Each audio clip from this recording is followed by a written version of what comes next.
Welcome back to Coffee and Conversation.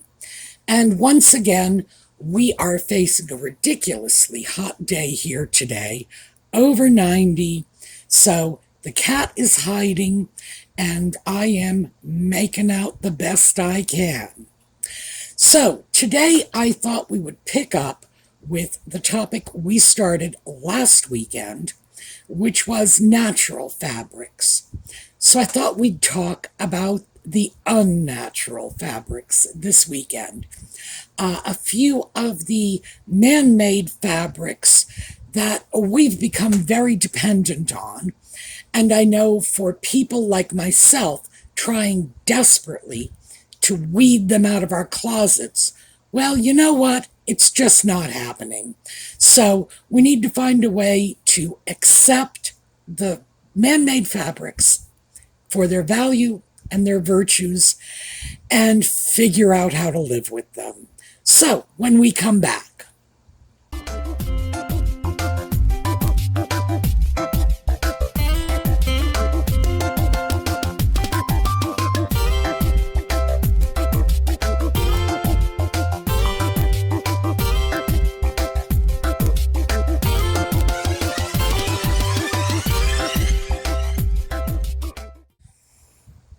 well, I thought the best way to approach this would be chronologically, because we've had natural fabrics ever since we've had people. You know, we went out there as primitive humans, we needed to cover ourselves, and we grabbed whatever was to hand.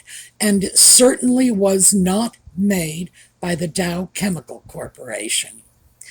But eventually, Dow did get into it, and we do have to credit Dow with the three major man-made fabrics that are a big part of our lives today.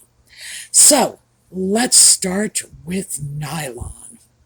And nylon was developed by the Dow Chemical Labs in the late 1930s. I think the very first nylons were 1938, and they became established very, very quickly. In particular, they were an inexpensive and easy to make, that's key, alternative to silk for stockings. To this day, many of us, especially in my generation, refer to stockings as nylons. I know I do. I was not part of the silk stocking generation. That was well before my time. But I grew up with this when I was a young woman. The idea of wandering around, especially to anywhere, respectable, anything more than just sitting around the house or grubbing around in the garden, meant you were putting on nylon stockings. And then eventually it became pantyhose, same thing, next generation. And today it's like, well, no, who cares? Well, here's the thing. A great many people do care about the absence of stockings. I can tell you I would be one of them, even when I was younger, because I'm very pale. And walking around with those shock white legs without the benefit of nylons, I have to say, is not very attractive. In fact, one of my doctors, I went into his office in a pair of shorts, and he just looked at me and said, "Oh my, look at those legs, we're getting snow blindness here." By the way, he was joking, and I have a good relationship with him. But yeah, kind of tells you something when your doctors are making jokes about it. So if I go out somewhere in a skirt or a dress, which is very rare for me these days, yeah, I'm wearing stockings. And the young people can scoff if they want. Oh yeah, boomer here. But nylon stockings took a tremendous burden off the silk industry, for starters, because they were ubiquitous. Women had always worn stockings. This stockings was just part of what women wore. Even when they wore dresses so long, no one could see the stockings. And the stockings would have been linen, they would have been cotton, they would have been wool, and eventually, of course, silk. And that was for those who could afford it. And then nylon came along. Well, like I say, earliest nylon adventures were in the very late 1930s. And we all know what came along in the very early 1940s. Well, for us, it was the early 1940s. For much of Europe, it was the late 1930s, and that's the Second World War. And silk was needed for parachutes. So, nylon was a godsend. It was a product that came along at exactly the right time. However, nylon was used for uses that, to be perfectly honest, it really wasn't well suited for. And we start with 1930s nylon blouses. They were wonderful.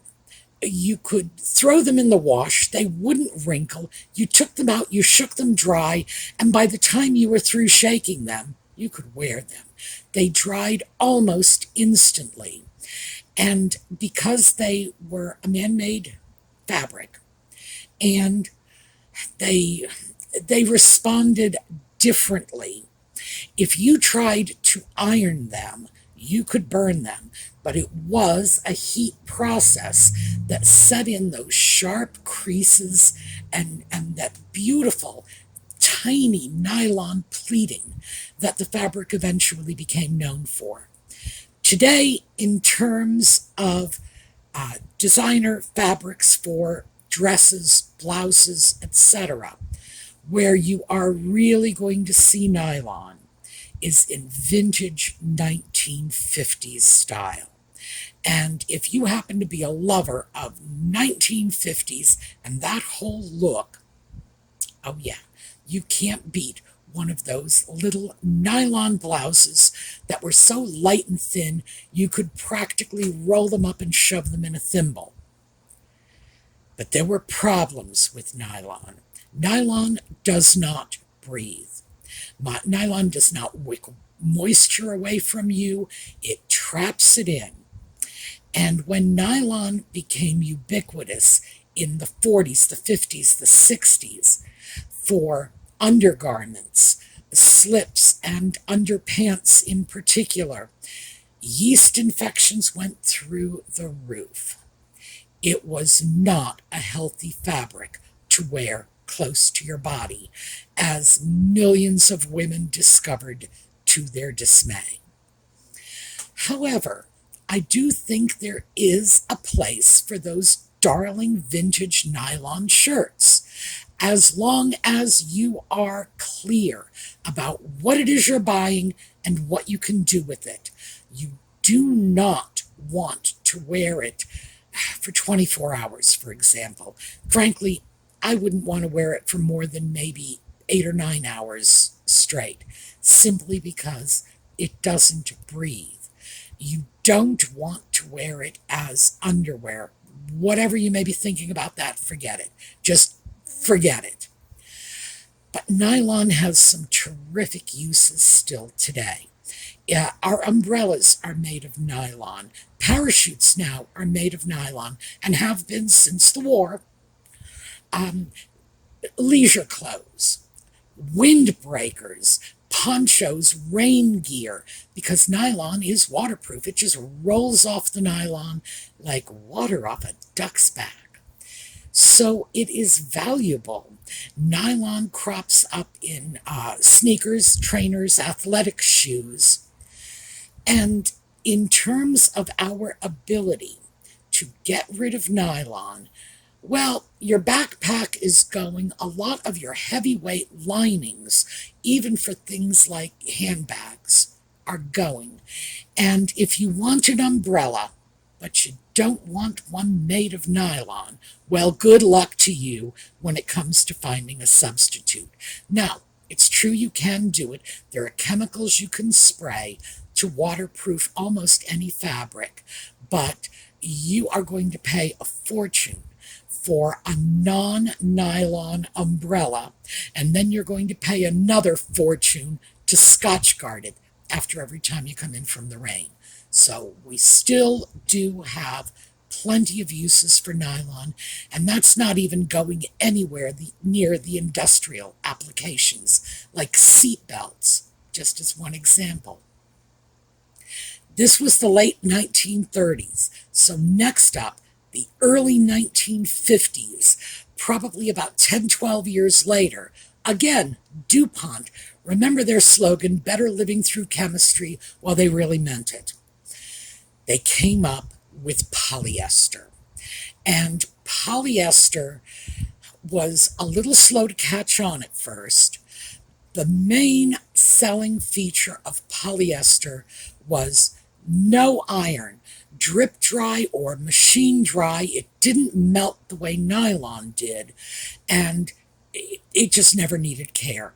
The Dow Chemical Corporation ran a series of ads saying, you can wear this polyester shirt for 2 months without having to wash it, dry it, or iron it, which to us today would be just a revolting concept. Frankly, we would worry about any fabric like that.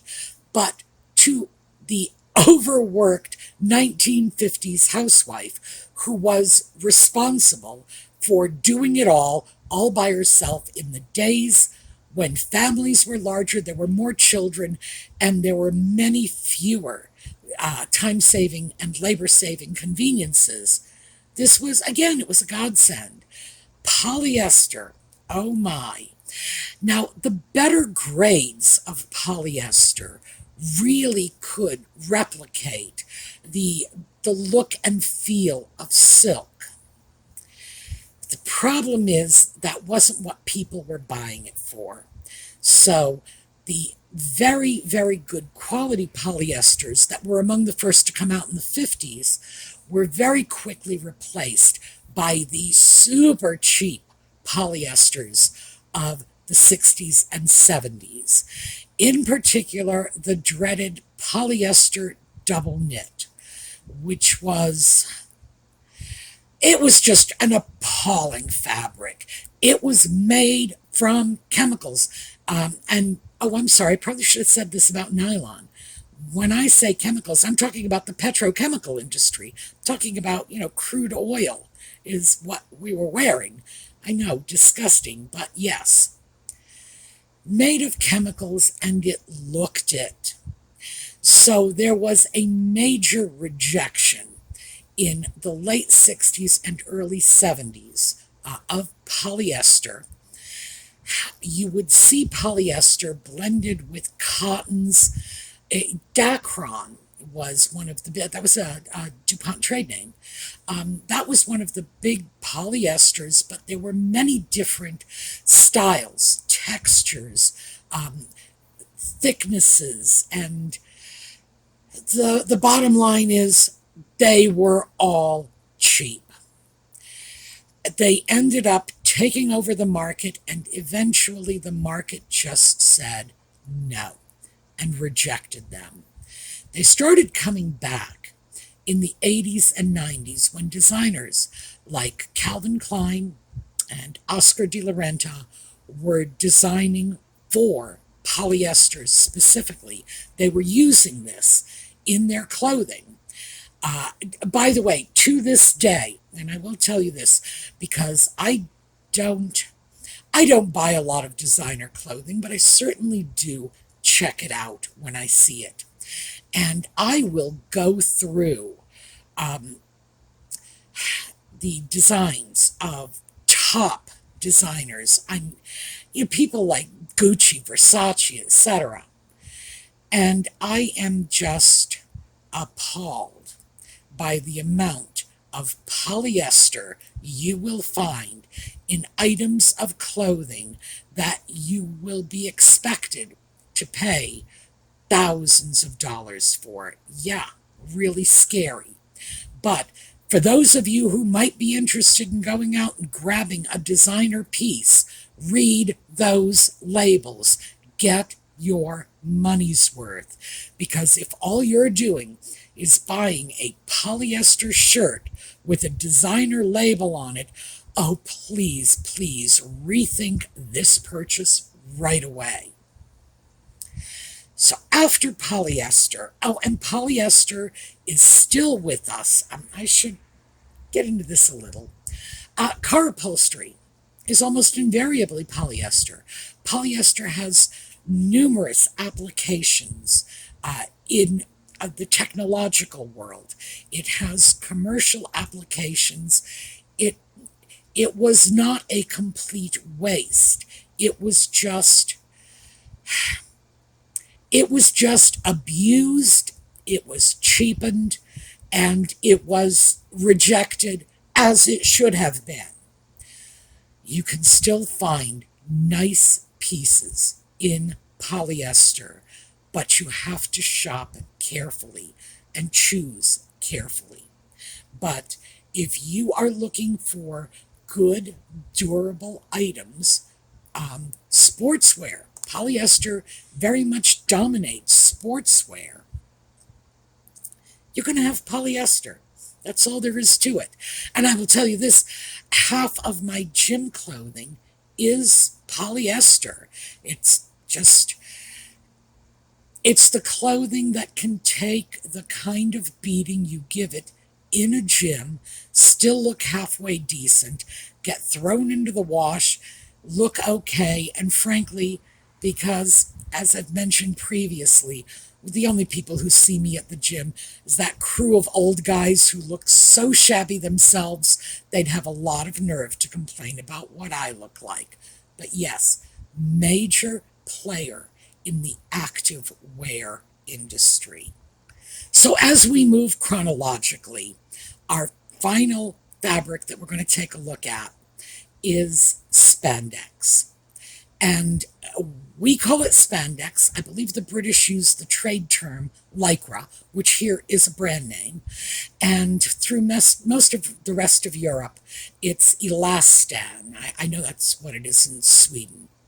So spandex, by the way, comes from expands. They sort of took the last part, stuck it in the first. So instead of expands, it's spandex. I guess they thought that was very clever.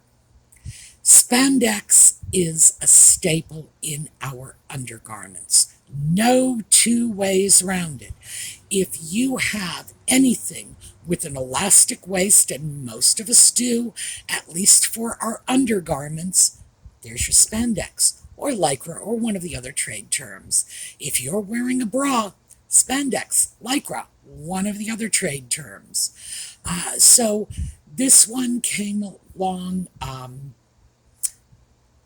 they were about 10 years apart, frankly. It was late 30s, then early 50s, then late 50s. It was sort of bang, bang, bang. DuPont, oh boy. When they said better living through chemistry, I guess they meant it, and they were busy little beavers.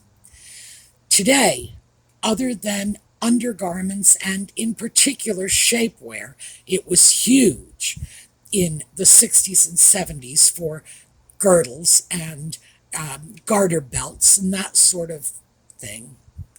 Bras, obviously. Today, yes, absolutely, it is all about the undergarments and the shapewear. Bathing suits, very heavily involved with spandex and polyester and nylon. I don't think I have seen a bathing suit in years that was not 100% man-made. So these items still have a place in our closets.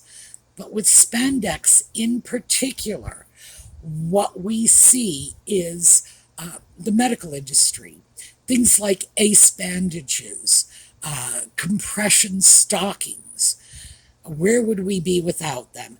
And for people who are getting to be my age, that is something we need to consider.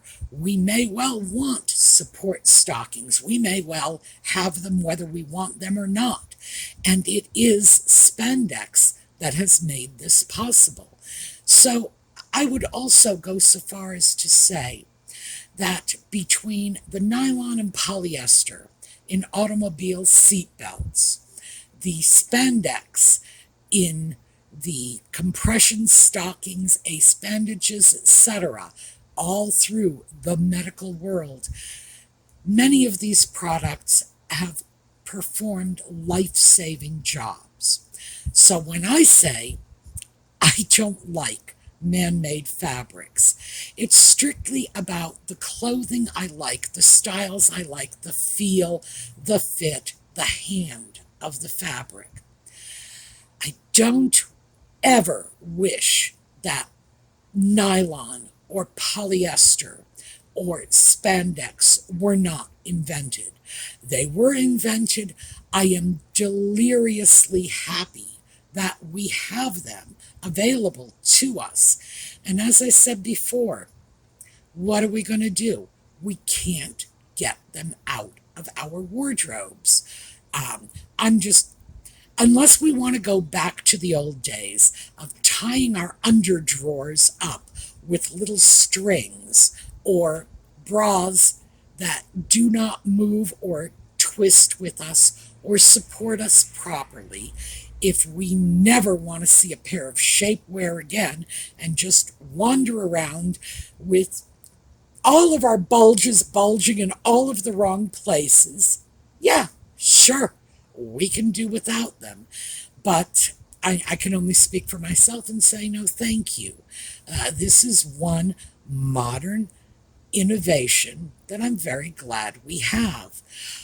Also, I have to confess, I have a weakness for those darling little nylon blouses. It was something I grew up on. And who knows, maybe one of these days, when I find a hole in my wardrobe, which will not be light neutrals as we discussed yesterday, I may go out and get myself a nice little vintage nylon blouse. Oh, and because these things were made by the Dow Chemical Corporation, I'm sure it will last virtually forever. I don't think they are biodegradable, to be honest with you. I don't think the manufacture of any of these products is environmentally friendly. That's not something I have to offer you, but they have a job they do it well, and I guess it's a matter of trade-offs. So, those were our three major man-made fabrics. Just to quickly recap: nylon, cheap, durable, washes and dries easily, beautifully, never needs ironing, but it's not very friendly against your body. If you're going to wear it in small doses, because it does not breathe. And remember that thing I told you about yeast infections. Never forget that. Nylon traps moisture and bacteria.